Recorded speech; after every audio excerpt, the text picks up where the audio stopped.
Olá, bom dia, graça e paz, que Deus abençoe a todos nesta manhã de sábado, que Deus abençoe o seu dia, a sua vida e toda a sua família e todos que estão nesse propósito da leitura da Bíblia.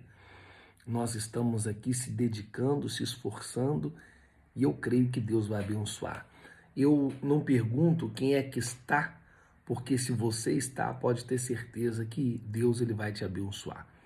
O vencedor não é aquele que começa, mas é aquele que vai até o fim, aquele que persevera. Então, eu também poderia dar aqui, pode ser mil e uma desculpas para não poder estudar a palavra de Deus, anotar, meditar, ler, anotar. Eu poderia. O cansaço, a luta, o dia a dia, se acorda cedo, chega tarde, e a batalha, e a luta, eu poderia falar, não, no momento não vai dar. Mas a gente sempre tem um momento para dar para Deus. E hoje nós vamos falar do capítulo 23, 24, 25, 26 e 27, né? 23, 24, 25, 26 e 27. Então vai ser muito glorioso. O capítulo aqui 23, aqui nas Escrituras Sagradas, o propósito desse capítulo é denunciar os pastores, os líderes, os sacerdotes de Israel por sua negligência. Promete o surgimento de um verdadeiro pastor da linhagem de Davi, né? Então aqui o propósito é denunciar os pastores, os líderes, os sacerdotes de Israel que estão negligenciando a palavra do nosso Deus. Então o capítulo 23 ele começa com uma severa condenação aos pastores de Israel. E aí está falando aqui da liderança, dos reis, dos líderes espirituais que dispersaram e destruíram o rebanho de Deus, em vez de cuidar deles. Então, o rebanho de Deus a gente tem que cuidar, não dispersar. Não é junto. A gente trabalha aqui na igreja, essa é a nossa visão, para juntar. A gente vê, as pessoas estão indo aqui na célula, a pessoa está indo, vamos fazer aqui uma confraternização? Ah, não vai dar, não vai dar. A gente luta para as pessoas, elas estar juntos. Essa passagem dos líderes, os sacerdotes, os pastores, o que eles fizeram? Eles fizeram isso daqui, ó. Ai dos pastores que destroem e dispersam as ovelhas do meu pasto. Aqui o capítulo 23 de Jeremias. Diz o Senhor, porquanto assim diz o Senhor Deus de Israel aos pastores que tomam conta do meu povo. Foram vocês que dispersaram e expulsaram o meu rebanho e não cuidaram dele? Mas vou castigar vocês pelos seus maus procedimentos, declara o Senhor. Eu mesmo reunirei os remanescentes do meu rebanho e de todas as terras, para onde expulsarei, e os trarei de volta à pastagem, a fim de que cresçam e multipliquem. Essa é a nossa fé. Então, Deus falou, vai vir castigo sobre vocês, pastores, líderes, sacerdotes, que dividiram o povo, dispersaram o povo. Então, aqui do verso 1 ao verso 3, pastores, líderes, sacerdotes, falsos profetas. Então, eles deveriam pastorear o povo, mas aqui no capítulo 22 nós vimos que eles estavam fazendo o quê? Judiando dos estrangeiros, dos órfãos, derramando sangue inocente. Assim estava o povo, nós vimos no capítulo 22, isso ontem. E aí, Deus promete levantar um pastor, um remanescente, ou seja, apontando para Jesus, um apontamento, né?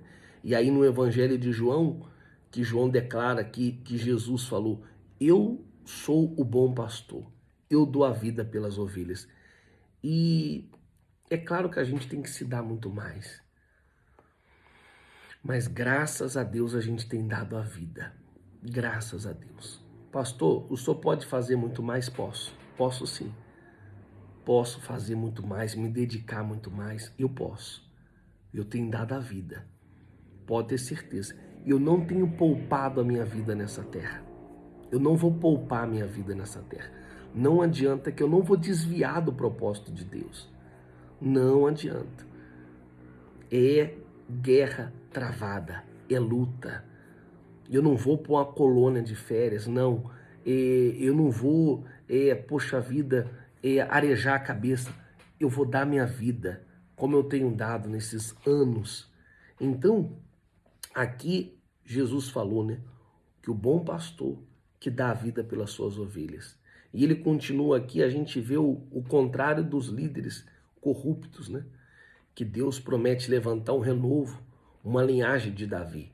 Então Jesus, filho de Davi, se lembra dessa declaração do Bartimeu, indo ali o caminho de Jericó, que ele falou: Jesus, filho de Davi, tenhas compaixão de mim. Então Jesus é da descendência de Davi, da tribo de Judá. Olha aí o apontamento, isso é algo glorioso, isso é algo muito forte. Então ele tem isso por causa da linhagem da mãe, a linhagem do pai, por isso que Davi, Jesus veio da linhagem de Davi. E aí a promessa que ele governará com sabedoria, com justiça, tudo apontamento para o Senhor Jesus, trazendo segurança ao povo. Ou seja, quando Deus nos coloca numa posição para a gente de governo, não é para mim governar para mim, é para mim governar com justiça e segurança o povo. Então, eu não procuro pastorear para mim, mas a gente procura fazer isso pelo povo, pelo próprio Deus, né? E ele continua aqui falando muito forte que Deus vai levantar homens e mulheres que tenham este coração. Então, o capítulo 23 é de uma forma tão clara que traz aqui uma profecia messiânica. Pastor, o que é uma profecia messiânica? É um apontamento para a vinda de Jesus Cristo, apontando para Cristo. Então, o capítulo também denuncia que os falsos profetas, que vai proclamar visões dos seus próprios corações. Visões dos próprios corações, nós também já aprendemos que o nosso coração é corrupto, enganoso. Quem o conhecerá? Os falsos profetas sempre traz visões do seu próprio coração, não guiado pela voz de Deus. Então, as revelações vindas do coração mostra que o profeta é um falso profeta. Então, o problema do coração é que o coração é enganoso. Então, por isso que você identifica um falso profeta e um verdadeiro profeta, né? Você pega aquela profecia e julga a profecia segundo as escrituras sagradas. Você não julga a pessoa, você julga a profecia. Aí você olha para a palavra de Deus e julga a profecia e vê se isso é real, se isso é verdadeiro. Nunca julga pessoas. Pega a profecia que ele está falando, julga a profecia segundo a palavra de Deus. Então, você está lendo a Bíblia aqui comigo nesse ano. Então, Deus está te preparando. Você está mais preparado do que outras pessoas que não estão lendo. Você está tendo um discernimento de quando uma pessoa fala dirigida pelo Espírito Santo ou não. Então você começa a identificar o falso profeta.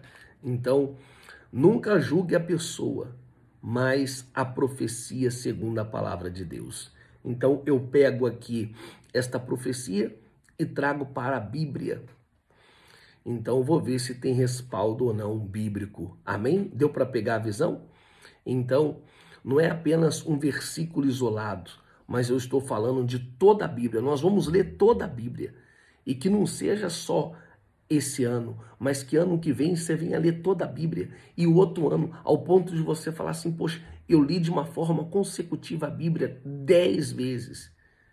E cada vez que você lê a Bíblia, você vai entender mais. Você vai se fortalecer mais. E Deus vai te dar entendimento. Isso é muito forte, né?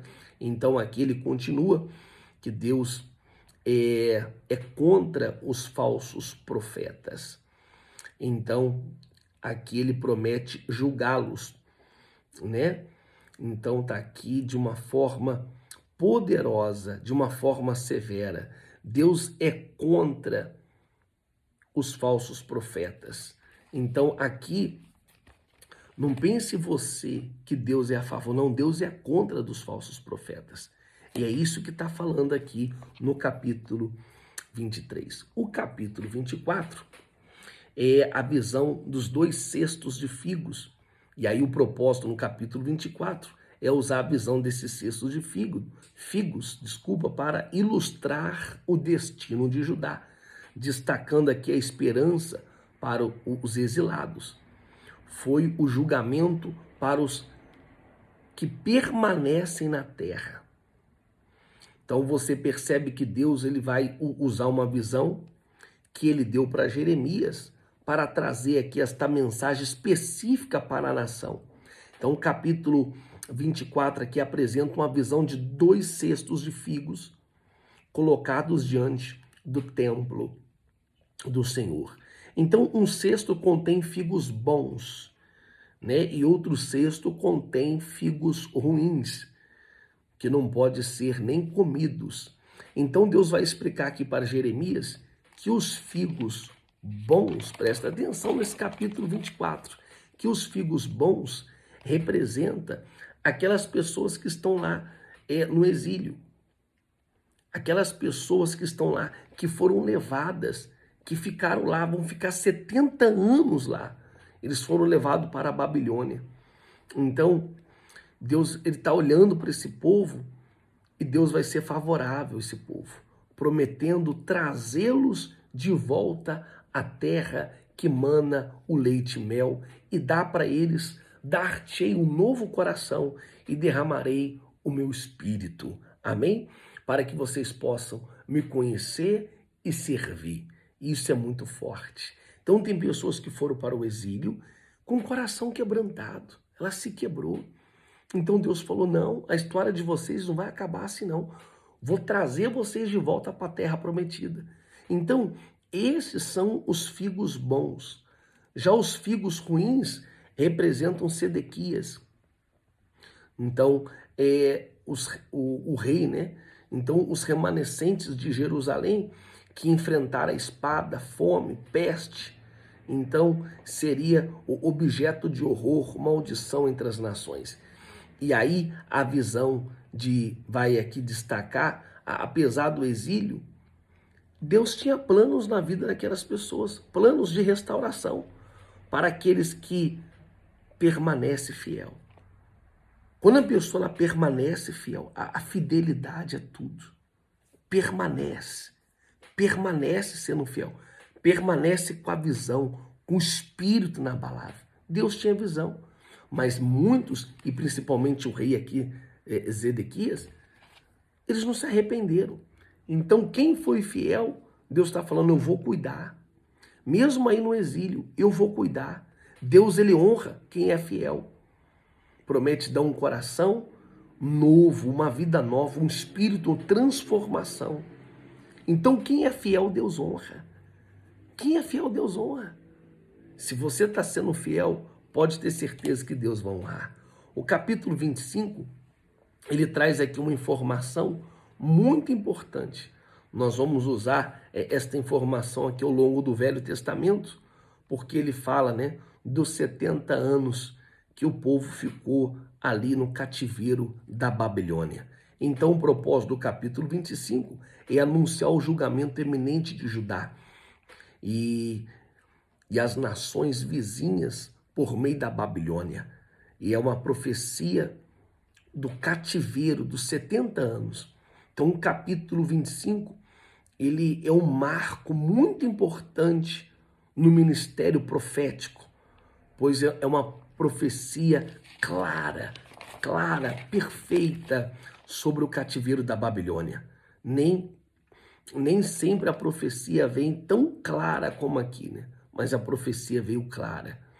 Então, aqui no capítulo 25, Deus, através de Jeremias, ele vai repreender o povo de Judá. por não ouvirem os profetas enviados. Então Deus não mandou só Jeremias. Deus mandou muitos profetas. Mas aquele povo, eles não queriam ouvir a Deus. E não foi só meses, dias, semanas, não. Foram 23 anos anunciar, falando, querendo trazer o povo para perto. Mas a persistência na desobediência, na idolatria, levou aquele povo para o juízo.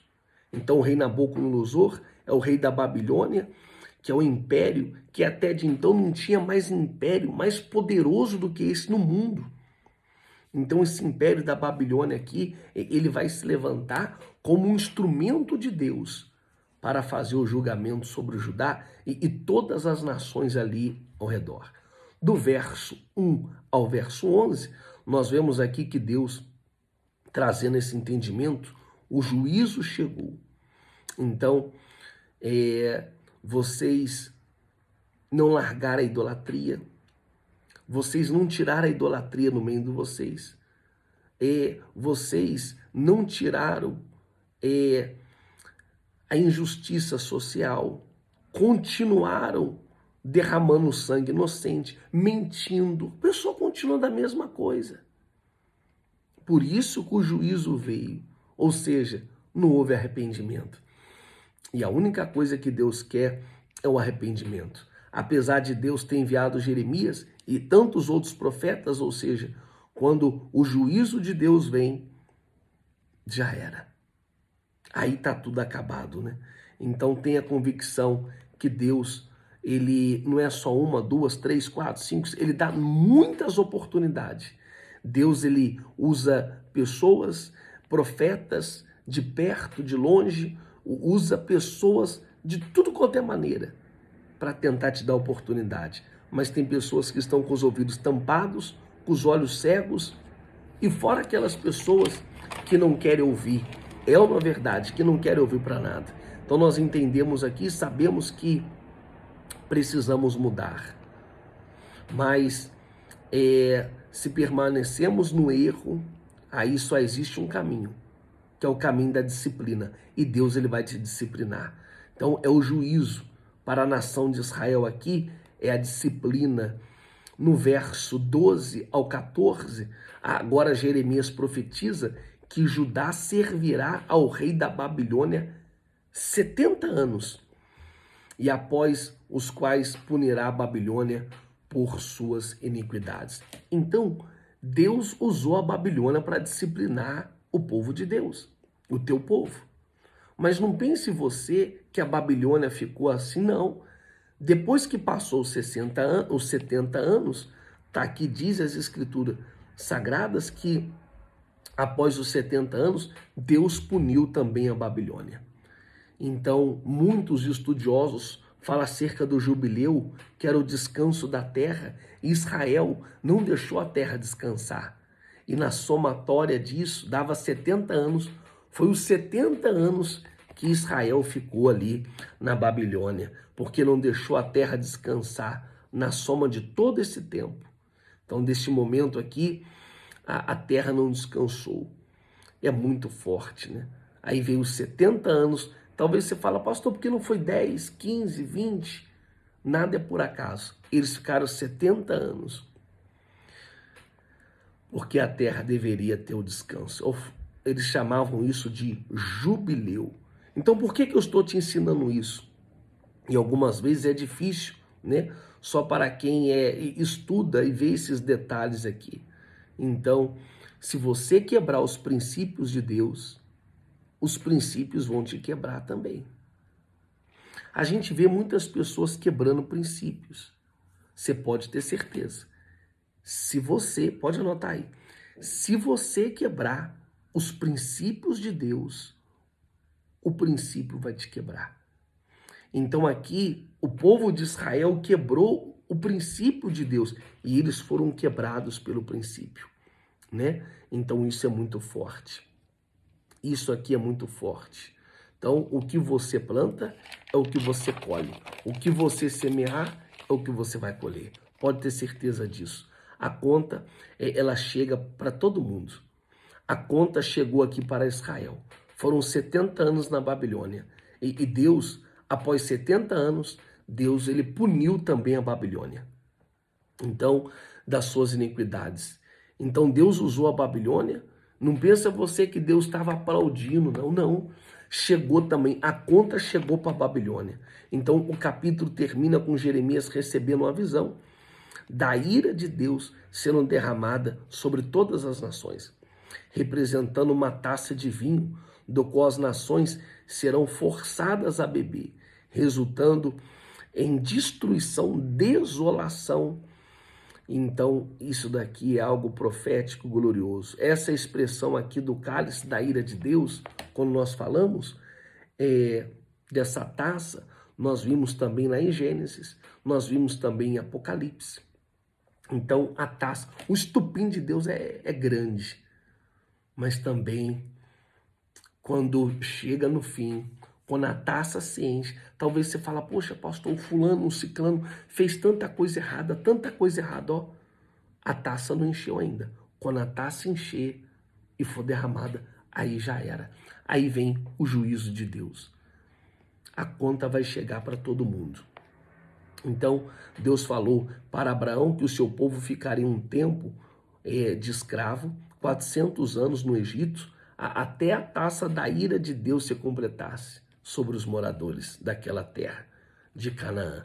Também fala do cálice da ira de Deus no Apocalipse. E isso nós temos que entender, isso é muito forte. O capítulo 26, Jeremias aqui é ameaçado de morte, né? Por causa do seu ministério. Eu fico imaginando, vou ler aqui um pedacinho para vocês, aquela época de Jeremias, né? É muito forte isso. Porque quando você contraria as pessoas é difícil, na luz da palavra de Deus. Hoje em dia a pessoa ela quer ouvir o que ela quer. Ela não quer ouvir o que Deus quer falar com ela. E diz assim, no início do reinado de Joaquim, no capítulo 26, filho de Josias, rei de Judá, veio esta palavra da parte do Senhor. Assim diz o Senhor, coloque-se no pátio do templo do Senhor e fale a todo o povo das cidades de Judá que venham adorar no templo do Senhor. Diga-lhes tudo o que eu lhe ordenar a você, e não omita uma só palavra. Talvez eles escutem a cada um e se converta de sua má conduta.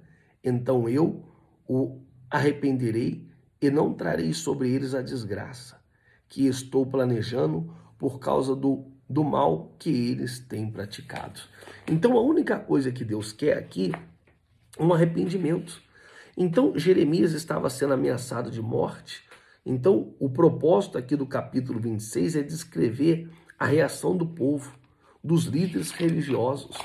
Isso é muito forte, a reação deles, né? Então a mensagem de Jeremias aqui é destacar a proteção divina sobre ele.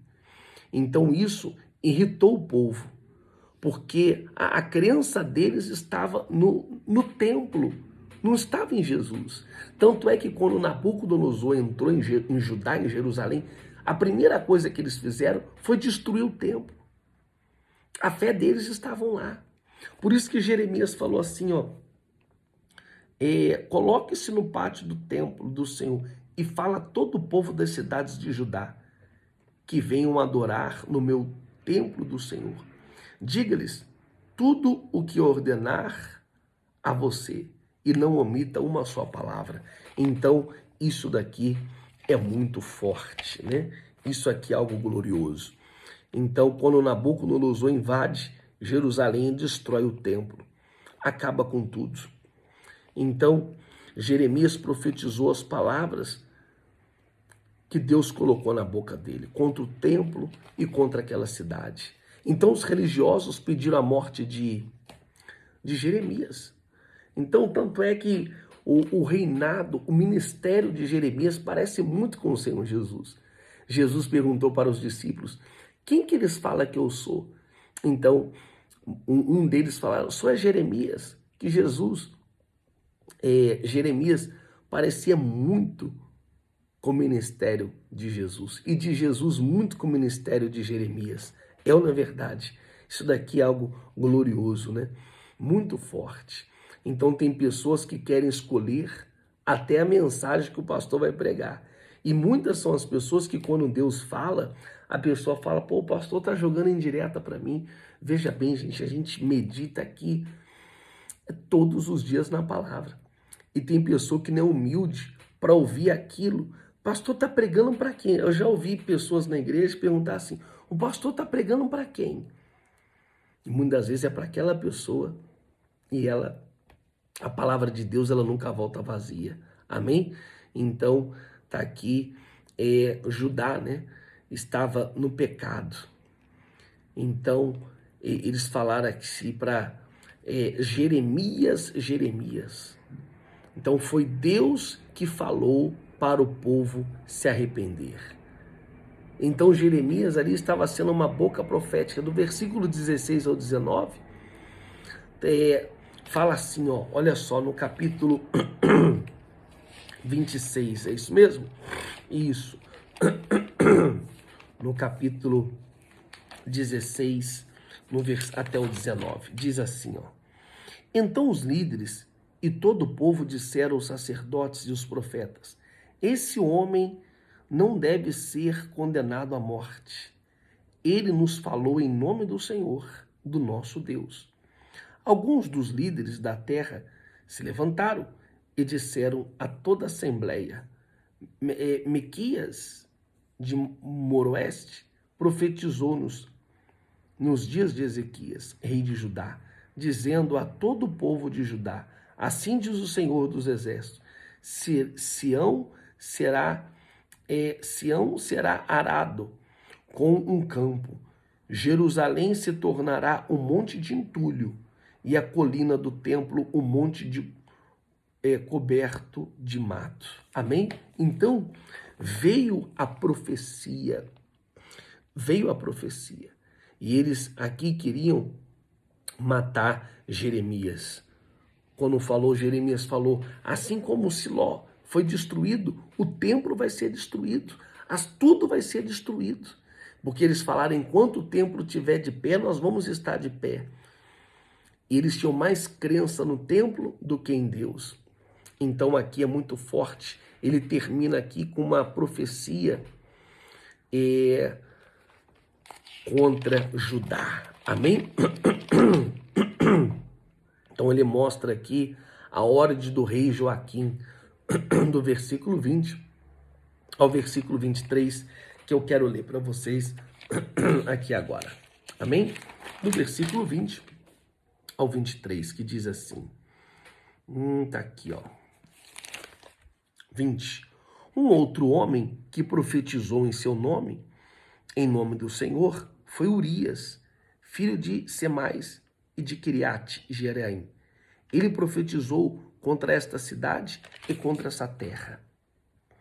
E as mesmas coisas anunciadas por Jeremias, quando o rei Joaquim e todos os seus homens de guerra e os seus oficiais ouviram isso. O rei procurou matá-lo. Sabendo disso, Urias teve medo e fugiu para o Egito. Mas o rei Joaquim mandou ao Egito Inlate, filho tá aqui, Inaltã, filho de Acor, e com ele alguns homens, os quais trouxeram Urias do Egito e o levaram para o rei Joaquim, que o mandou matar à espada. Depois jogaram o corpo dele numa vala comum. Amém? Então as pessoas falam assim, pastor, por que Deus livrou Jeremias e não livrou Urias? Nós não sabemos. Talvez o propósito dele nessa terra acabou. Então Deus, ele também é glorificado na sua morte, na minha, e também nas vitórias. Deus é glorificado em tudo. Então eram profetas que estavam pregando contra a iniquidade, contra os falsos profetas, contra a idolatria, falava sobre a Babilônia dos 70 anos, e as pessoas não gostavam. As pessoas não gostavam. Olha que situação. Então, matou Urias, mas não matou Jeremias, porque Deus tinha propósitos ainda na vida dele na terra. Amém? Então aqui é um predestinado, né? Ele foi um predestinado, Jeremias. e protegido também por Deus. É muito forte. O capítulo 27, o propósito aqui é advertir as nações, incluindo Judá, sobre a soberania de Deus, ao entrar o domínio da Babilônia, o rei Nabucodonosor, e exortar a submissão para evitar destruição. Então, o capítulo 27, ele apresenta aqui uma mensagem que Deus deu a Jeremias para ser enviada às nações vizinhas de Judá. Jeremias não só profetizava sobre o Judá, mas também as nações vizinhas também. Então Deus ordena que Jeremias faça aqui um jugo de madeira e coloca assim, ó, no pescoço. Ele colocou aquele jugo no pescoço e Deus pediu para ele colocar isso como um sinal profético que envia um jugo semelhante aos reis de Edom, de Moabe, de Amon, de Tiro e de Sidom. Então essa era uma advertência de que Deus deu todas as terras aos reis Nabucodonosor da Babilônia. O castigo ia vir, né? Então o rei, eles não deram ouvido àquele exemplo que Jeremias deu, né? Pegou assim, ó, o jugo, colocou nos ombros, no pescoço e deu esse exemplo. Mas as pessoas ou não queriam ouvir ou estavam cegos e mudos para não ouvir a voz do profeta. Então, se eles fossem humildes, eles não iam ser destruídos. Se eles se entregassem para o rei Nabucodonosor, eles não seriam destruídos. Jeremias aqui exorta também o rei de Judá, Sedequias, para que sua vida e a vida do povo de Jerusalém viesse a ser poupada. O verso 10 ao verso 22, 16 ao 22, Deus adverte mais uma vez contra os falsos profetas que dizem que os utensílios do templo serão devolvidos rapidamente. Mas eles mentem. Eles mentem. Então tem profetas que falam que está tudo certo, que é tempo de paz, que está tudo bem, e a pessoa ela gosta de ouvir isso. Você gostaria de ouvir uma pessoa falando que está tudo certo, que está tudo bem, que é só vitória, ou que a guerra ia vir, a destruição ia vir? Então, eles não gostavam de Jeremias por causa disso. Era muitas vozes, era voz de paz, de alegria, mas na realidade era um tempo de destruição. Então, eu vou ficando por aqui nesta manhã de sábado e eu aguardo por todos vocês lá na igreja nesse domingo às 9 horas da manhã, tá certo? Vou ficando por aqui. Esse dia de sábado vai ser também um dia muito abençoado, não só para mim, mas para todos nós. Um beijo no seu coração, Deus abençoe a todos. Ó, deixa eu ficar aqui com essa frase, ó, cansados, mas porém perseguido. Tem dia que a gente tá aqui, ó, meditando, aí volta. Aí volta de novo. Parece aqueles que tá dormindo no ônibus, né? Tá dormindo no ônibus, dá aquela cochilada, mas a gente tá aqui focado. Nós vamos ler a Bíblia, nós vamos terminar e Deus vai abençoar, tá bom? Eu tenho certeza que o pouquinho que você tá lendo e o pouquinho que eu tô lendo tá sendo de grande valia. Deus abençoe a todos e até mais.